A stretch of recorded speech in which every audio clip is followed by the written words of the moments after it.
Hello, welcome to Drugs Unwrapped with myself, Rob.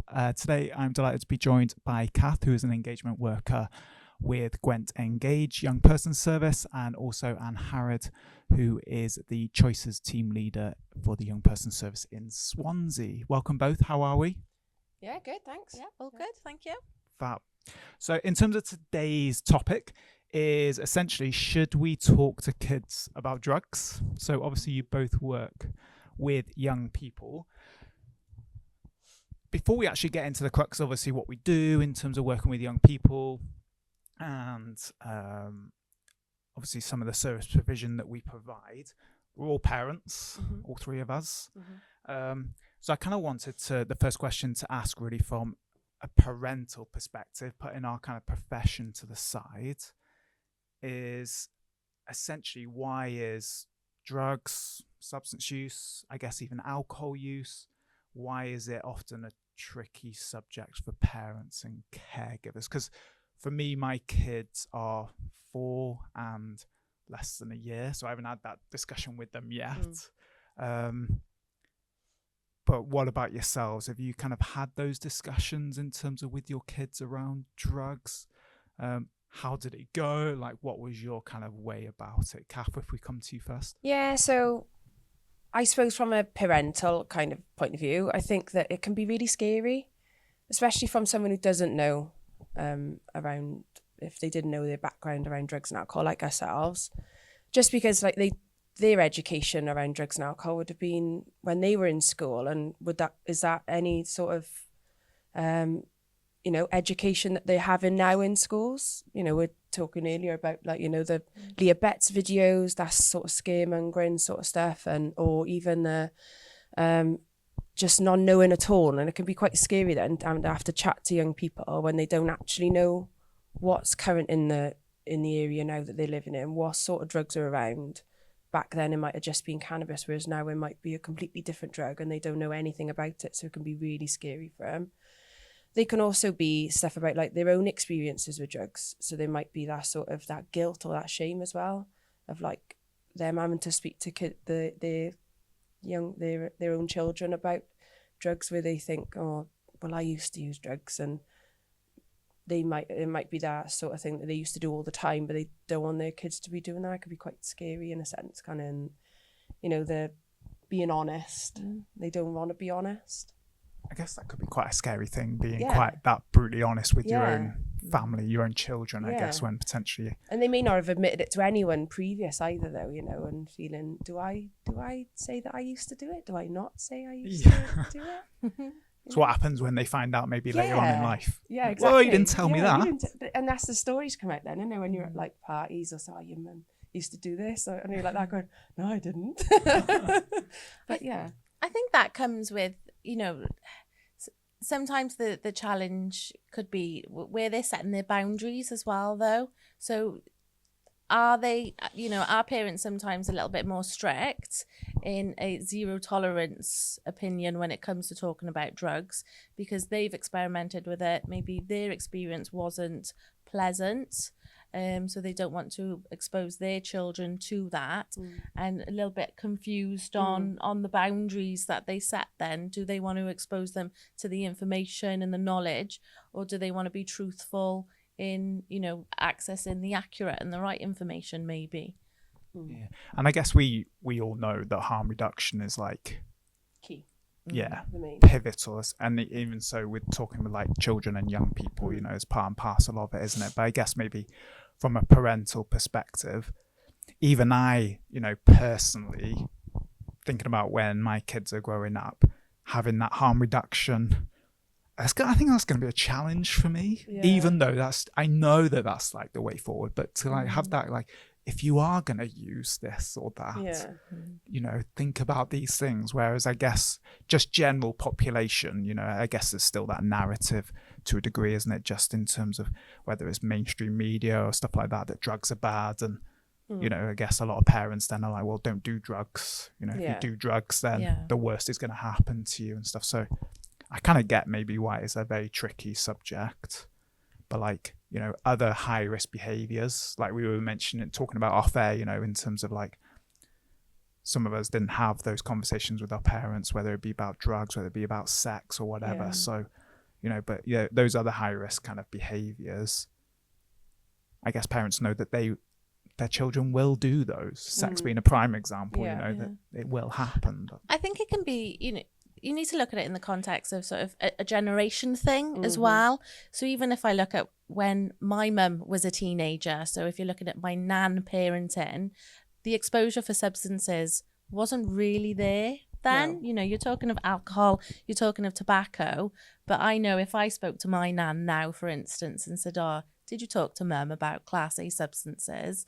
And They wouldn't know what that was. you know, and they wouldn't. No. They wouldn't, because obviously the information, the advice wasn't there. Even down to your curriculum in education was totally different back then as well. yeah. Even when we were in school, totally different to now.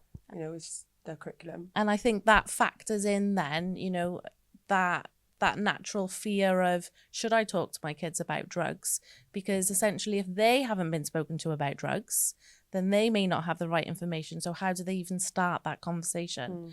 It's like, I remember once, my daughter, she was only young, she was still in primary years, maybe around about year 5, and she asked, she said, oh, what do you do for a job?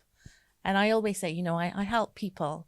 And she was like, yeah, but how do you help them? So I said, you know, I help teenagers, you know, if they're using drugs. And she was like, well, what is a drug? So I went down the professional route of my head then of explaining what is a drug. So I went through that, and she was like, so you've done drugs then? And I was like, what do you mean I've done drugs? How do you know? And she said, well, you drink some alcohol, you like a Copperberg. And I said, well, yeah, you are right in a sense. You know, if I'm explaining like that, yes. Dropped her off to school. First thing she does to the teacher, my mum does drugs. Ah, nice. And I was like, okay, right. So I was like, can I just talk to you to the side for a second? But again, it came to that knowledge and explaining exactly what is a drug. Yeah. And sort of managing that conversation, sort of the right age range as well. Yeah. Because that's a huge factor. Yeah, it is a That massive factor. So if you got a parent then who is thinking like, okay, maybe I need to have this conversation with my kids, what's the best way for them to go about it when they potentially have no knowledge around substances? What would be the best starting point for them?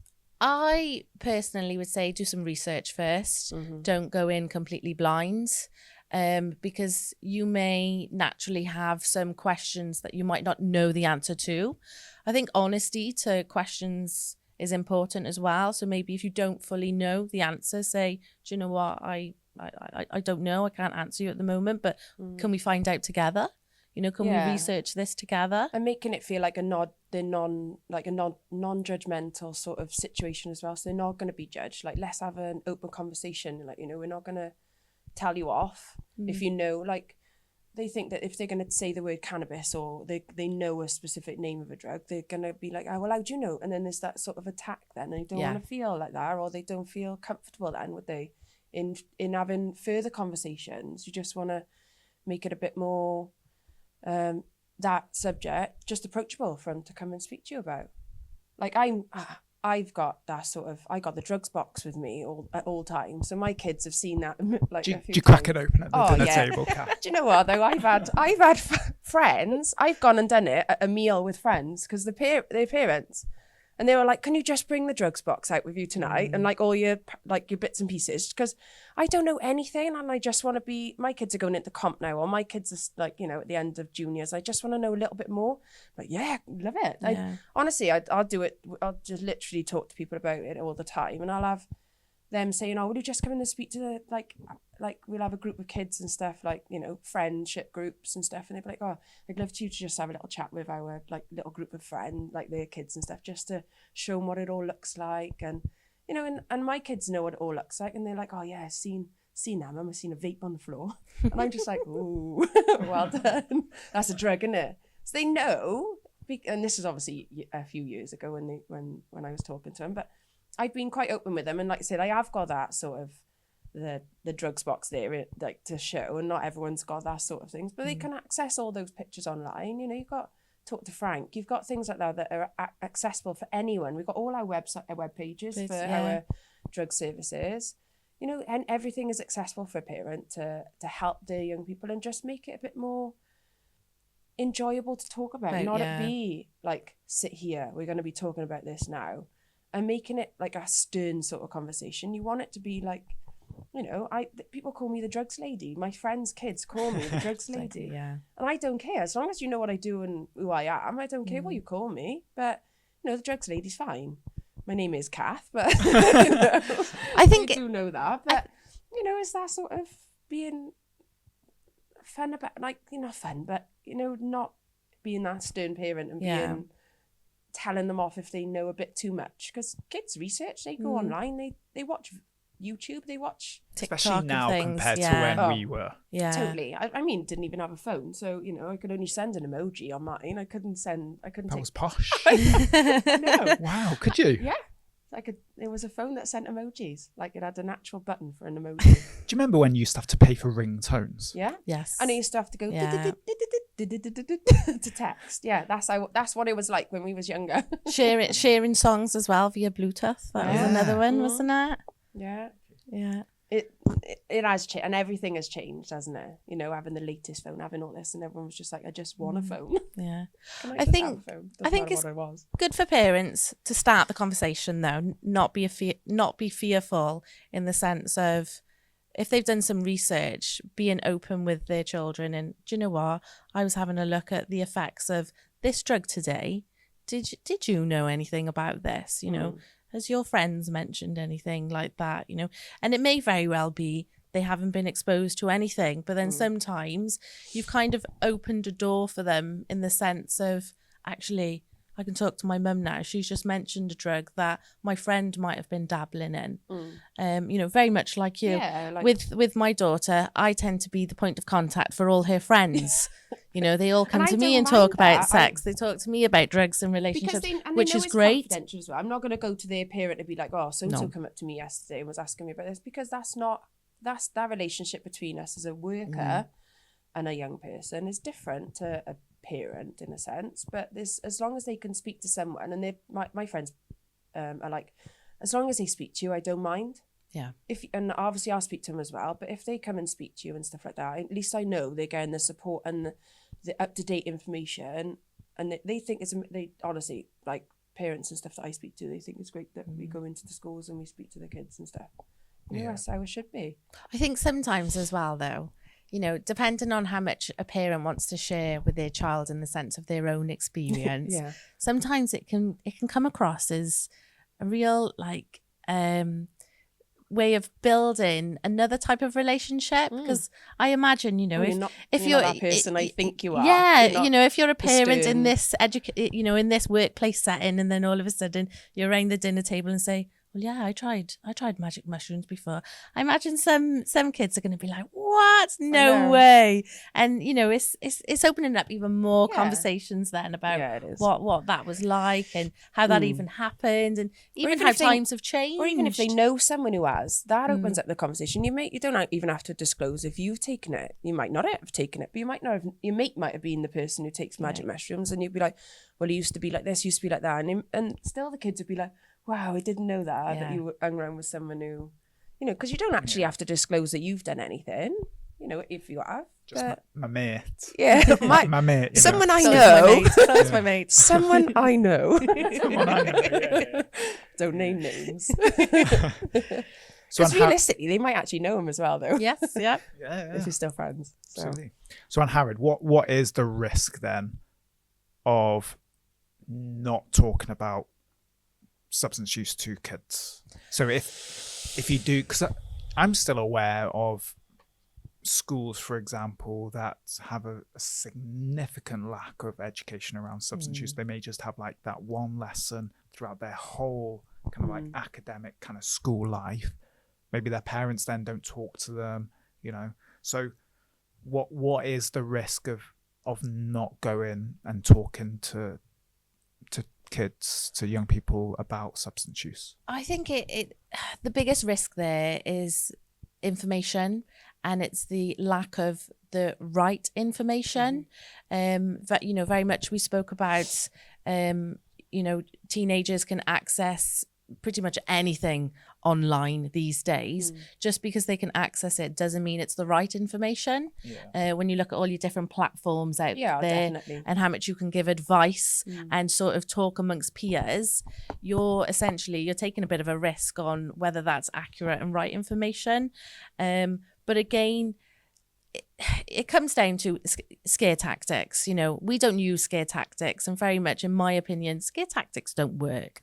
You know, I know people still talk about when the police went into schools and spoke about somebody who tried magic mushrooms. They thought they were an orange and started peeling their skin. It's the story that stuck around even still now. The teachers say, I had, must be a Swansea thing. Yeah, it might be a Swansea thing. A Swansea thing. Definitely a Swansea thing. But again, do the scare tactics work? No, I don't think they do, because in a sense, they can kind of understand that there's been an exaggeration somewhere. And I'm not condoning and saying that there's no risks when it comes to taking drugs.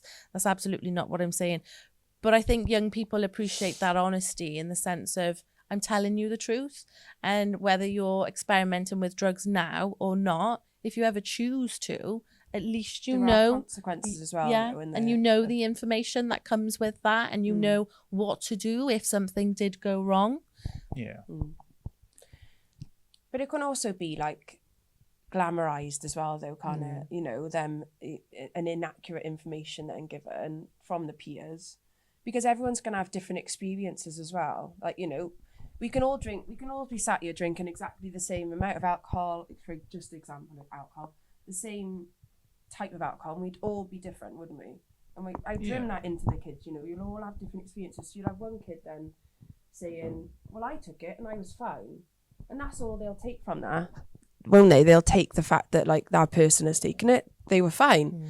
So if I take it, I'll be fine then, because I know somebody who's taken it and they were right. Yeah. So you got that side of it too. And social media. Yeah, social media. You know, massive. Real Angharad. I know. Oh, social media. You know, trends happen on social media. Yeah. We're aware of it. And if you're not providing the information in education settings for what children and young people are exposed to on social media, the risks are going to happen, unfortunately, because they see something on social media. Oh, well, they've, just like you said, they've reacted like this. I'm going to give it a go, you know, for a particular substance, for instance. And then all of a sudden, can be serious health implications then, and massive risks. Yeah. Whereas I think, for me, I think if schools kind of kept up to date on what's trending on social media platforms. Yeah. And in that area as well. Though. Yeah. So obviously your area would be different to my area. Even in Swansea, parts of Swansea would have different things going on. Oh my gosh, I got to go a couple of miles down the road and they've not even heard of a drug that's mega popular in another, like 2 miles down the road. You know, so that's how that's how much it changes from area to area. Yeah. But I think it's about education settings offering that early intervention education approach rather than waiting for something and then there essentially being a reactive approach.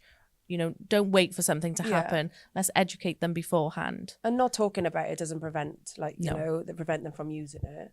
It just makes it harder to respond safely then. It's like that, having to be reactive rather than, what's that the other way around?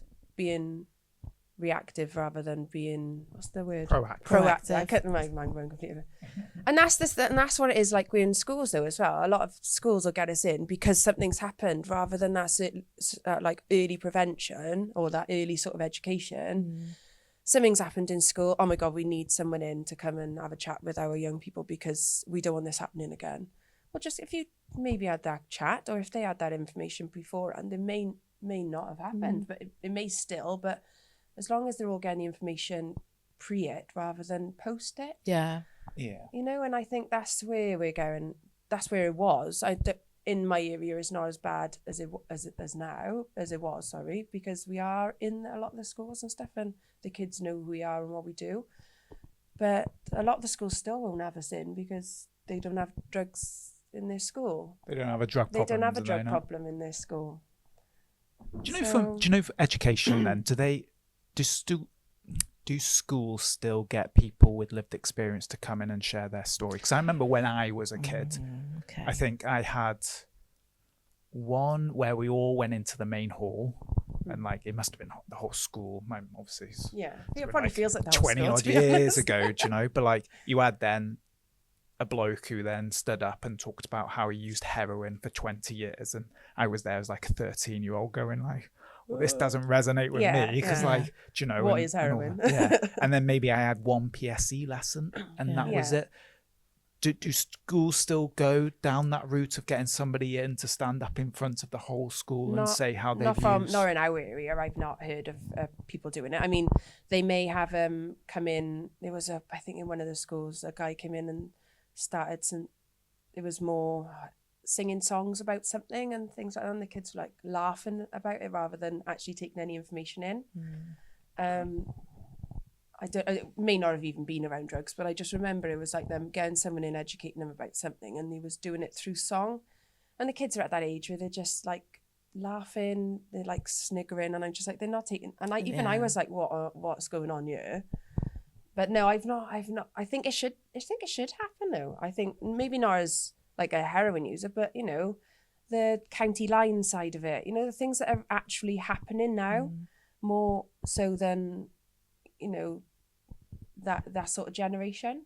I don't know. I don't even know what would work. It's worth asking the kids. Yeah, I know. As well. In Swansea, when it's not drug related, I think they do have individuals with lived experience come into education settings. So like you said, with knife crime, county lines, definitely and have stuff like that in. Things like that. But the drug side. Side, not so much. And I totally get, you know, when we're coming from a harm reduction perspective for education settings, that can be quite hard for them to take on board, because in a sense, it can almost sound like you're condoning drug use when we're not. It's all about preventing risks, and so much more comes with that. Yeah. But then on the flip side, I have been someone that have, you know, attended meetings when there's been concerns for maybe a group of young people, and you know that you've got a certain professional that said, well, get a load of drug users to come in and talk to them so they can see what they look like. And it's almost like, well, what do they look like? Yeah, exactly. What does a drug user look what like? Does a drug user, and it's like, and it's just that stigma all over again, you know. And it's like, you know, what does a crack cocaine user look like then? And well, if you ask someone though to say what does it look like, they always say the same generic sort of picturesque of a, you know, that specific person, and it's always the same scenario. You know, I'm not going to describe, because they don't all look the same, and that's what the young people think. That's what they've been told. That's what they look like, you know. And I think that's their mentality then, of non-mentality, but that's how they're educated in that sort of sense of like, this is what they look like, because that's what I've seen on social media.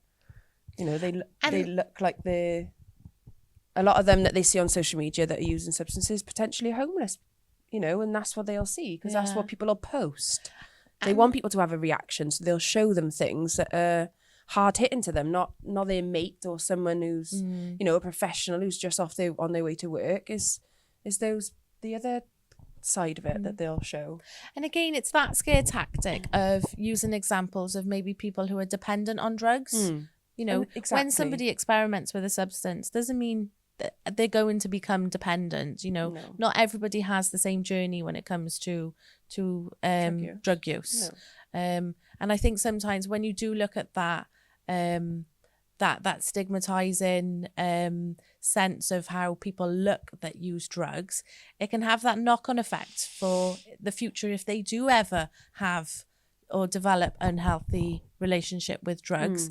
It can almost give them sort of that own self-neglect, because if that's how people have been described to them, is that a risk then of how they sort of see themselves, which is really unfortunate and causes barriers then for accessing services. But then also you've got like them seeing that, if that's what one looks like, if actually one did approach them just looks in a generic sort of like tracksuit and things, or I don't know, they might not think, oh, well, they're definitely not a drug user, because that's not what I remember what a drug user looks like. So they must be all right. But they actually may be the biggest drug dealer that is in that area, or someone who's coercing them into like the county lines or the CSE stuff. But to them, that's not what a drug user looks like, because that's not what I've been taught. Yeah. Do you know what I mean? It's like that sort of visual doesn't fit what I think that looks like, so that can't be what it is. That can't be what's happening to me, because that's not what I've been told. I agree. Everybody's a drug user. Yeah, they are. I took paracetamol last night, and My stuff. daughter at 8 months old. I don't want to know. She loves the Calpol. See, my son hated Calpol. What? I hated it. It was the worst thing ever. He used to gag, be sick, everything. I'm like, please take Calpol. Crikey. My daughter likes the Calpol. No. So what age then do you reckon we should start introducing that conversation? Not necessarily as a parent, but in terms of within, say, educational settings.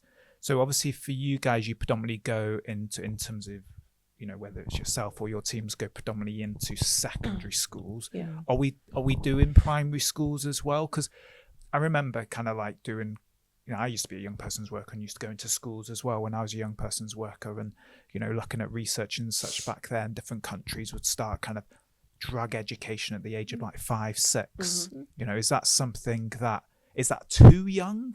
Or would you say in terms of, actually, that's probably about right, obviously, to start introducing, what's in the cabinet at home? No, I definitely agree. I mean, we do like events and stuff. So we do like family events, and we've had like really young kids. And there'll be times though when the parents will be like, move away from there, quick, come over here now. You don't want to look at that sort of stuff. And I'm like, oh, come and have a look. Just see like what's here. What sort of things, if you see anything like this, make sure you don't touch it. If you see anything like this by here, like, is that sort of education. It's not about, well, this does this to you, this can do that to you. And, they like 5 and 6, they are too young, but they understand the, what to touch and what not to touch. Yeah. Where it might be too late then, where I'm talking to like your 5s and 6s, and you'd be like, well, make sure you don't touch the bag. So yeah, I wouldn't touch our bag, because I'll have my fingerprints on it. And that's the mentality they got them, because they've just been educated differently. They're not told about the, that's, it's more about, you don't touch it because it could be dangerous. If someone took that, and I'll show older kids like what ecstasy tablets look like. And they're like, oh, they look like sweets. And I'm like, would you think that if you had a 5 or a 6-year-old brother or sister that they would pick that up and think that was a sweet? And they're like, yeah. And that's how you educate them. And they're saying like, they could look like these. You make sure you don't put anything in your mouth. Yeah. Don't accept sweets from strangers. And I tell kids into the older teens and stuff like that, what they tell them when they're younger, it still resonates when you're older as well. Yeah. You don't accept sweets from strangers. I mean, I wouldn't still now. And I'm like, 41. I agree. I don't think there's really a too young of an age, very much like Cath said. But I think it's important when you're having those conversations that you're keeping up with what's trending at that time. Current. For instance, in Swansea, we're seeing a rise in ketamine use amongst young people, and very much the ones that are accessing our service are around about the age of 17, 18. So for me, I'm sort of thinking, is year 11 a little bit too late to have those conversations about ketamine then? Because is that actually the age that they've started experimenting? Do you go in a year before to do that again, that early intervention, having those conversations? So you're essentially you're targeting them at a time where they may not be experimenting, but you've got an opportunity to explain, right, this is what we're seeing at the moment. This may be something you might experiment with in a year or 2 time. This is what you need to know. These are the risks. These are, how we can support you and things. But again, year 5 and 6, I think they're great conversations to have when you do your what is a drug conversation. The healthy choices, the like what harm it can do to your body sort of thing when they're younger. And the Crucial Crew talks, the fab ones, even just down to an introduction of services. I love the Crucial Crew opportunities we have in Swansea, because it's almost as if it's a nice transition session. Right, you're in year 6 now. It's July time. We'll see you in September in your secondary school. So you're already aware of who we are. And if you want to come over and then look at the table with the drug boxes and have a go with the beer goggles and they things go down like well, that. the drunk goggles. They do, a bit of afternoon beer pong, but without the beer at lunchtime dropping sessions. I'll have to nick that idea. We've got again, Buzz we have, but they can't do it with the goggles on, so it's a bit useless. They'd struggle to even do it without them. but then it's also managing it in the sense of you could have a really young person, you know, a child essentially that has been exposed. They've been living in an environment, you know, where there has been drug use in that home. So their exposure is a lot more than others.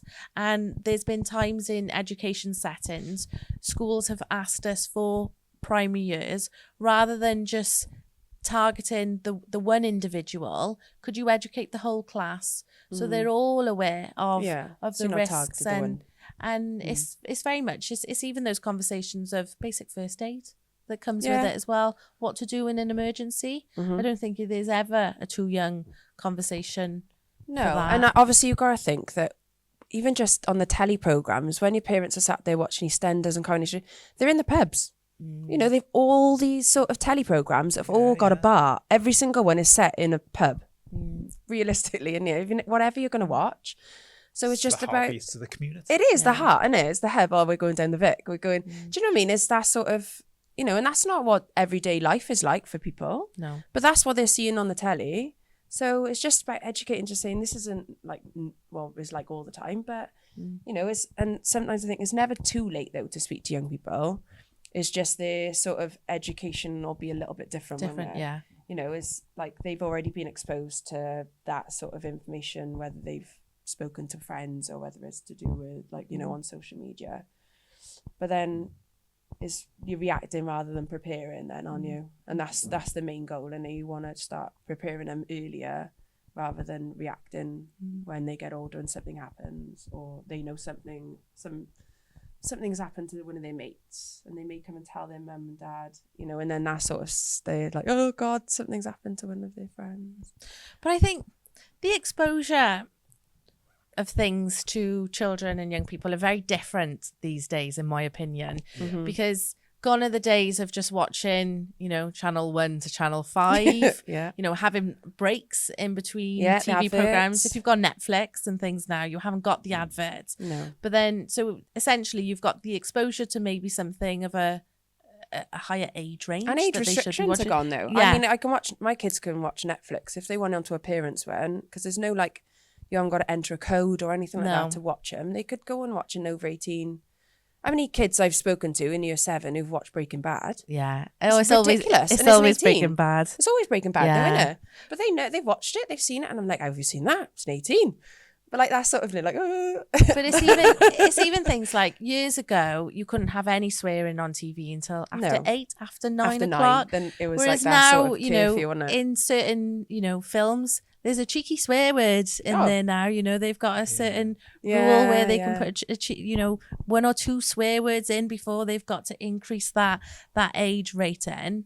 But again, like I remember, I think we were watching telly the one evening, and a Viagra advert popped up on the telly. I'd be giggling And to my myself. daughter just looked at me. She was like, "What's that?" And I thought that would never have been on the telly at 5 No. o'clock in the afternoon when No. when get I that was on the that radio. age. No. Pardon? You get those on the radio. Yeah.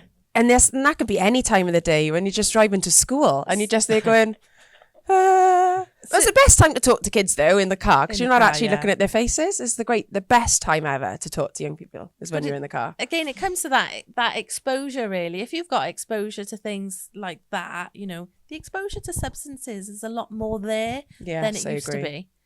be. I agree.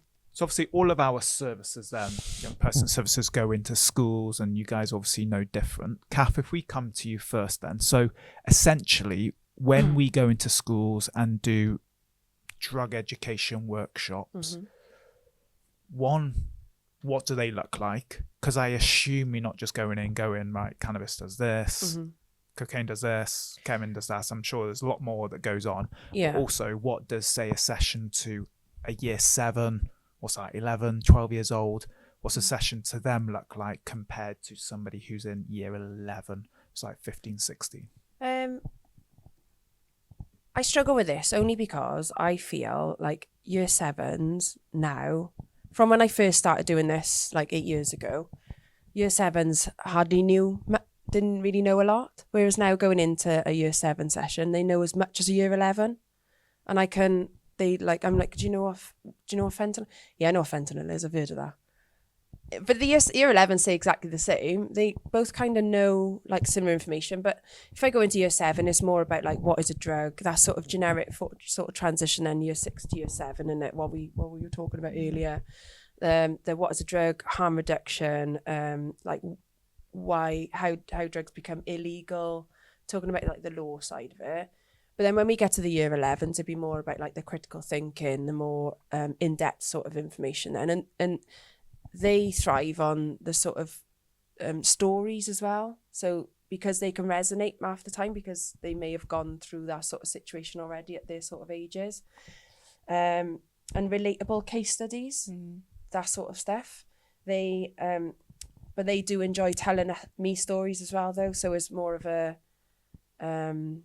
whereas the year 7s are just lapping it up. They like trying to like get the information, or they'll just be like, yes, miss, like this sort of thing. Whereas like the year 11s are a bit more laid back in a sense. But we'll talk to them about like drink and drug driving, the stuff that's going to be coming up soon. Oh, okay.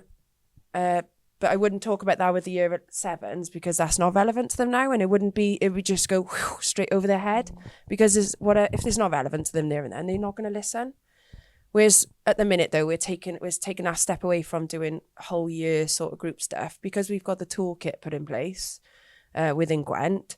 They've got pre-recorded sort of videos within there, which is like generic, and we'll go in and do like targeted stuff then. So if they've got targeted young people, because we've had feedback, which would be like, if I went into a year 7 session, some kids may not listen at all, because it's not really relatable to them at all. Drugs isn't really on their radar.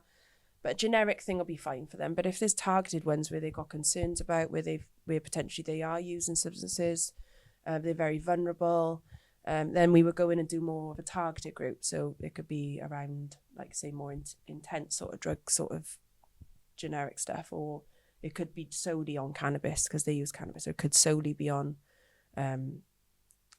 spiking, if there's been an issue in the school around spiking, which we've done. So it's more it's just about being honest as well, and then just having that evidence sort of stuff.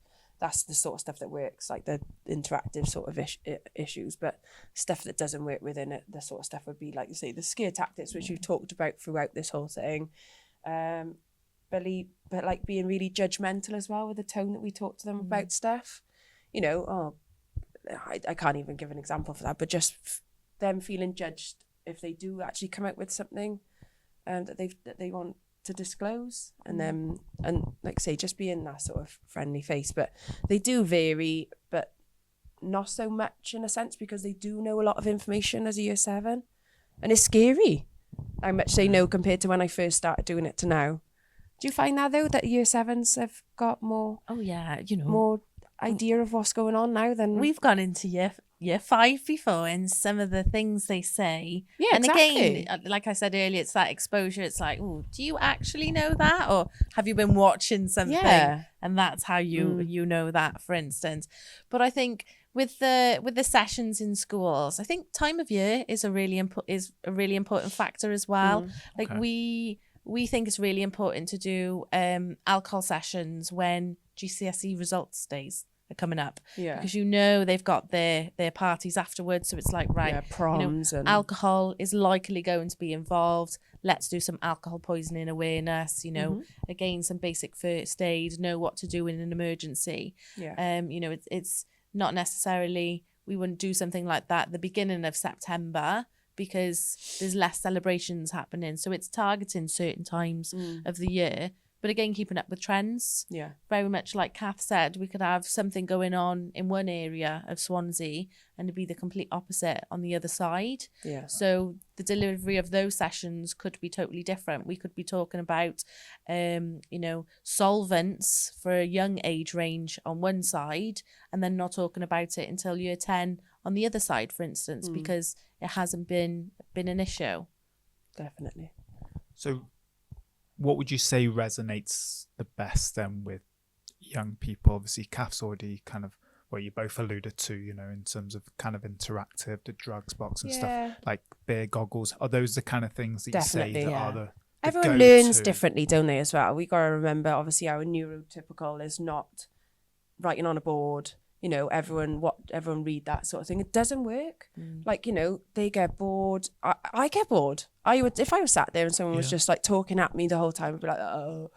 So I love to have all stuff. I'll gather things, new things, like, you know, things that are like current now and stuff, like, you know, the NOS gas canisters, the jar of tar, you know, because they're like, oh, what's that? What does that do? Because they're excited about it, because they may not have never seen it, but it's just, that's where that education comes in as well. Then, you know, you making sure that they know what they're looking at and what it actually does, and they like might seen it on the floor before, but they haven't got a clue what it is.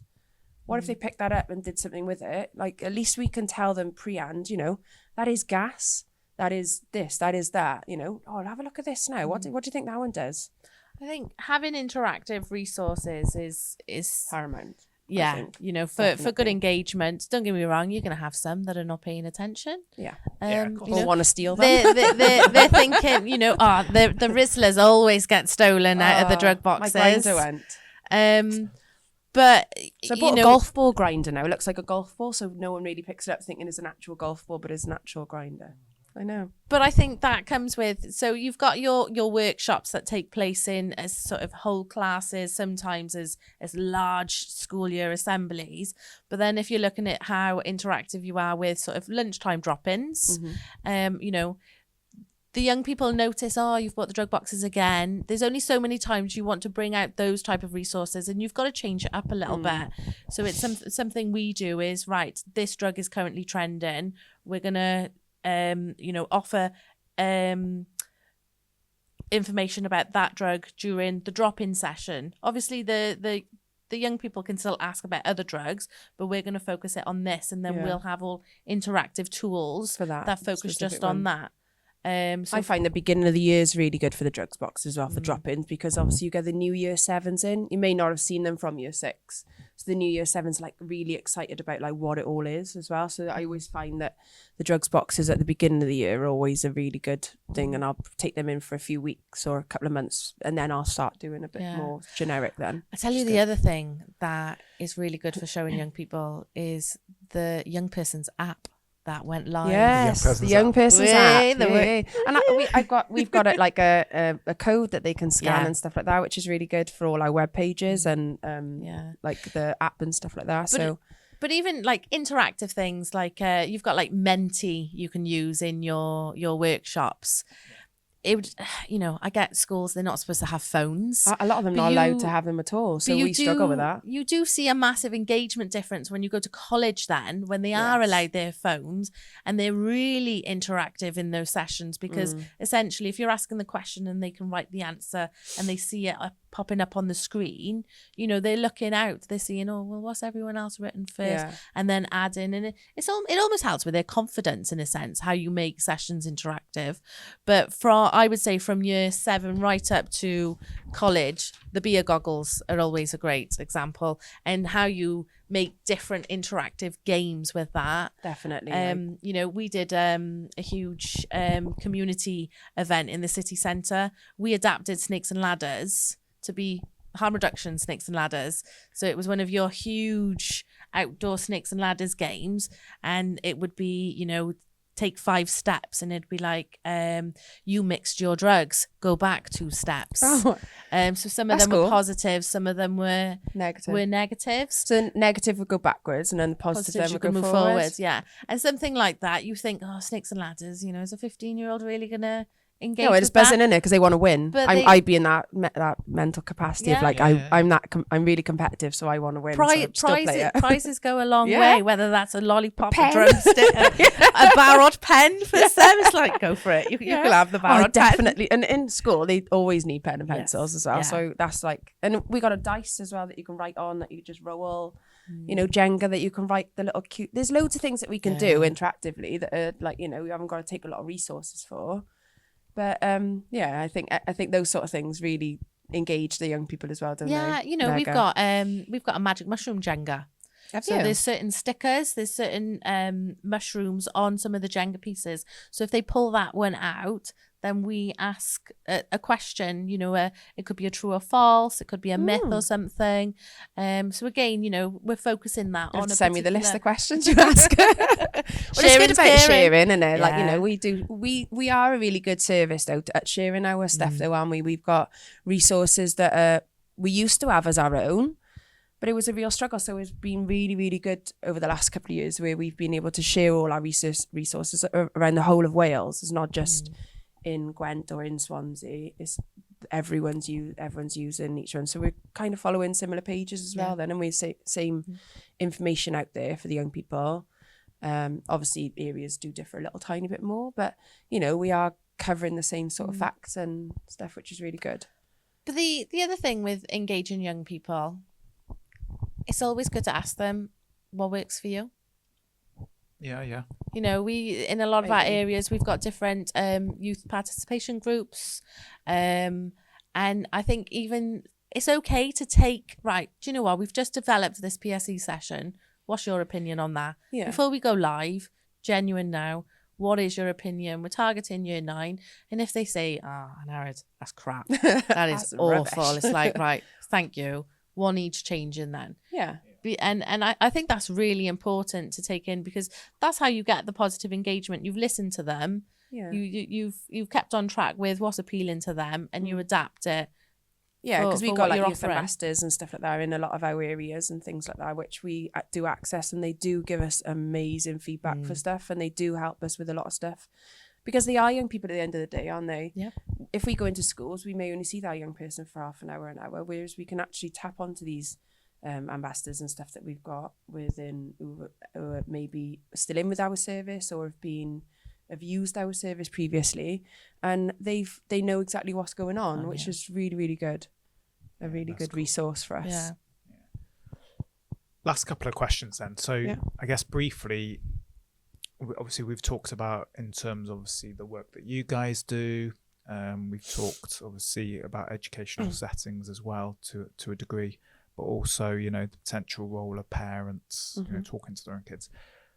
Is there anything else like the wider community can do, you know, whether it be specific other services that could play a pivotal role in terms of education around substance use, or do you think kind of what we've already discussed is the main crux of it? Angharad, I don't know if there's... I think something other services can do is make sure they're not being judgmental. And also being honest in the sense of if they don't know the answer to something, tell that young person, do you know what, I don't know, I'm going to find out, or I'm going to get someone from Barod to come in. And actually come back with them though. Yeah. And I think that's the main one as well. Like them saying they're going to do it and not doing it is a massive, like that young person feels let down, don't they? But then also, you know, certain settings, it's lovely, like Scouts, for instance. We get asked to go into Scouts. We do, yeah. And they've even given us a badge, you know, for Have you? for that I'm gonna have to get onto that, because I don't get anything. You know, and it's lovely to see. Get a cup of tea. It's lovely to see sort of that education approach for that age range as well. Again, you know, we're not going down the scare tactics route. Their approach is very much of, we want them to know before they go up to secondary school that they may hear these words being spoken about, or their friends might, you know, experiment with something. So I think an approach like that is great. But I think it's even things like, you know, having up-to-date posters in your environments is a key thing. I know we say young people don't really look at them, but if they're in the toilet, they do look at them. You know, if you've got a QR code somewhere, it's like, if there's no sign on it, I'm scanning that QR code. I'm having a look where it takes me. So I think it's things like that, but also know if you want to take sort of a team approach, ask for training as well. You know, if you want to gain sort of more knowledge on even how to have those conversations with young people, how to talk to them about drugs, you know, we are a service that are happy to help with that. I agree.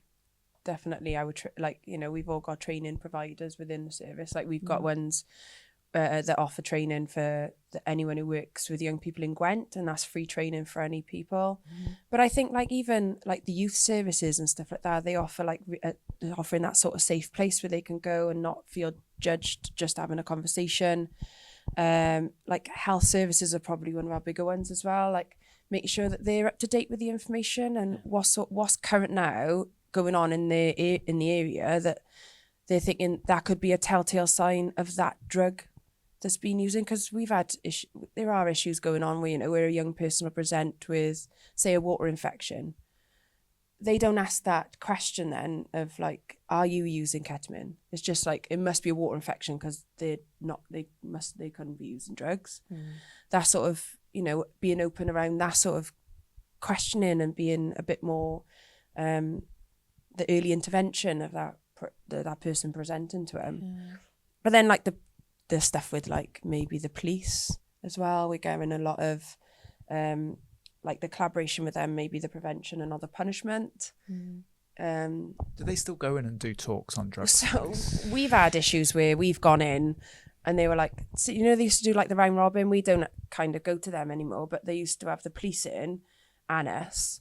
And then like I'd have the kids after them and they'd be like, oh, well, that's not what they said to us. And I'm just there going, how can we stop that barrier? Because they're being told one thing from the police. And it's just, that could have just helped with communication, you know, of them saying, oh, well, this is what we're going to be talking about. What sort of stuff are you going to be talking about? You know, just to be a bit more like our wires aren't crossed then and the kids are getting a mixed message. Yeah. It's just, yes, but like that sort of, you know, them being stopped, the punishment sometimes can stay with them for a long period of time for just that sort of mistake that they may have gone through. You know, and that's that sort of criminal record and things like that. I know it's obviously that we're going off on a tangent then because we could talk about that for a while. But yeah, just working together. Yeah. It is literally just working together as a whole service and a whole community. Because I think when it, you know, I know the police do still go into schools and do some of those talks, not in all of the schools, but some of them. I think it depends what their relationship is like. And again, it is a very different approach to ours. But I always find it funny, you know, when we get asked to go to the community events, for instance, freshers, we set up our stall and then we'll be right next to the police. Always. And then nobody comes to our table then because it's, you know, and I request now. say, so I'm like, can I have the sex stand next to me? So Yes. sexual health, not sex stand, sexual health on the one side and the youth service potentially on the other. And that so works. that's how, and I'll always request it now because they used to put us next to the police or even the crime commissioner. You know, they'll still just, even though they're not to do with the police itself, they'll still see a police sign and they'll be like, oh God, the police are next to you. Yeah. So I request it now because, and they're really open to helping out. And I'll sometimes move the leaflets, move the sheets myself to accommodate how it should work within the freshers. And they're fine with it. That's good. Yeah. And just that little sometimes thing helps. it's that communication. Yeah. It's having that conversation to begin with. Right. Yes, we're more than happy to attend your event. Who are you going to be putting us next to? Do you think that's the best place for us? Should we be moved somewhere else? Yeah, it kind of makes sense. Got good relationships, I think. Like when you're doing it for a long period of time, then you have good relationships. They kind of work around you. And we have got great relationships with the police as well. Yeah, we do. You know, I agree. We had some issues in Swansea where some young people were reporting, you know, their exposure to substances in certain communities, and it was like, do you know what? That's not for me to lead that conversation.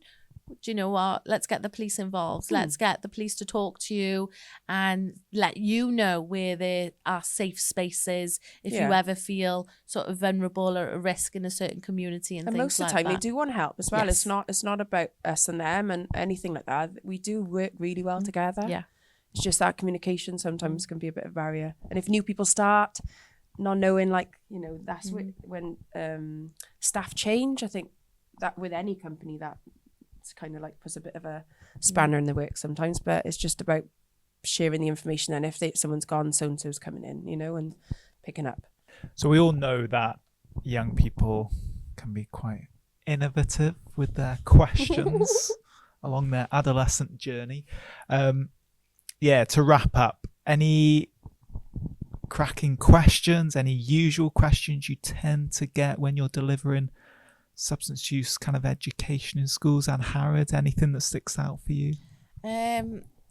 I think the most popular question I always get asked if I'm in school is, Miss, have you ever done drugs? Yeah, constantly get that. Always. Always. That Always. is the most one actually. That Yeah, probably but I would probably say, you know, if you're there for a week long, every single day, you'll be asked that question. You know, like you said, you're the drugs lady. Have you done drugs? Yeah, she's on drugs now. She's got to be, and I'm there going, definitely not. Only the coffee next to me. But there's been some crackers. We were delivering a solvents and NOS workshop to a year group in one of the schools, and obviously we were referring to NOS as with the balloons, and one of the boys in the class asked and said, "Oh, so miss, if I inhale NOS, will I start floating like the man in Up?" And I stood there and I was like, no. And the teacher just looked, who was a science teacher at the time, and said, "I think we need to have a conversation afterwards." So obviously everybody was just laughing and things like that then. I'll get like, are these real, miss? Why aren't you getting arrested if you carry these drugs in your car? And I'm just there, they're not real. And even if I tell them they're not real, they don't believe me either. And I'm just like, they're definitely not. That does not look like, they think I've painted cannabis because they went a funny colour. So I've painted it green in the drugs box. And they still think it's real. And I'm just like, that look doesn't, no, it's not real. But they'll still try and like pretend to rob, like, you know, those sort of things. There's loads of sort of questions, I suppose, we get. There's things like that, you know, resources go missing. And very much, you know, they think they're asking, are they real? We say they're not real. And then all of a sudden you look at the ecstasy box and the little fake ecstasy pills are missing. So you've got to say to that group that are there, or I've had look, to sellotape all mine to get down. If you are going to eat one of them, you might have a bad stomach because it is not drugs. No. I don't actually know what it is. Don't know what it is. Literally don't know what it is at all. But the same sort of Rizzler papers that are sealed in the box, you know, you turn a blind eye for like 5 seconds and then the packet's completely gone and things like that. But I always go down a route. There's never a dull question when it comes to drugs either. Definitely not. You know, if you don't know, I'll answer it. If I don't know that answer, I'll get back to you. And they'd be like, how do you know so much about drugs? And I'm just there going, what do I do? What's like, you know, we just think like we educate ourselves as well. We're constantly educating ourselves, aren't we? Yeah. Like looking at things, what's current now and stuff. I do get them sort of questions as well. Like, how do you just know so much? It's like, well, that's what it is. I mean, there are a million questions. I think sometimes like they go over my head sometimes, or I just like go, what on earth did you just ask me that for? But it is mainly me when I go is, what have you done, miss? What have you done? What drugs have you done? What drugs have you done? Or sometimes, you know, you're talking about a certain drug in a PSE session, and then, you know, one of the teenagers say, "Oh yeah, miss, my mum does that. My mum does that every Saturday," and you're looking and you're like, you've had that. "Oh, okay, right. Let's have a chat afterwards. See if you know we need to have a bigger conversation around that, because you do find, in particular, primary years when you're talking about what is a drug, they, you know, they're not loyal to parents or carers. My mum said I do really good roll. And they're going, does she? And it's usually just like to roll a cigarette, but it could have been anything, couldn't it? In a sense. Yeah. The old wacky backy. Yeah, as they say. Yeah. Absolutely. I've had one as well the other week actually, and said, you know, like what you do need. You need one of those like, you know, those sprays that, you know, perfume sort of spray, but it smells like cannabis to bring the kid. And I'm just there going, why would that bring the kids in? That would absolutely stink, for one. But two, like that's just going another level. You know, you're taking that sort of experience to a totally different level. That's taking the level, the ambience of your sessions to definitely to another degree. Cath, thank you very much. Oh, that's and okay. Angharad, Enjoyed it. thank you very much. And to everyone else, we will see you soon. Bye-bye. If you have been affected by any of the issues discussed in today's podcast, please reach out. Barod have a free and confidential live web chat service that is available 7 days a week on our website at barod.cymru, where you can chat to a trained support worker. Alternatively, you can contact Wales's National Drug and Alcohol Helpline, Dan 24/7, either by calling 0808 808 2234 or text Dan to 81066.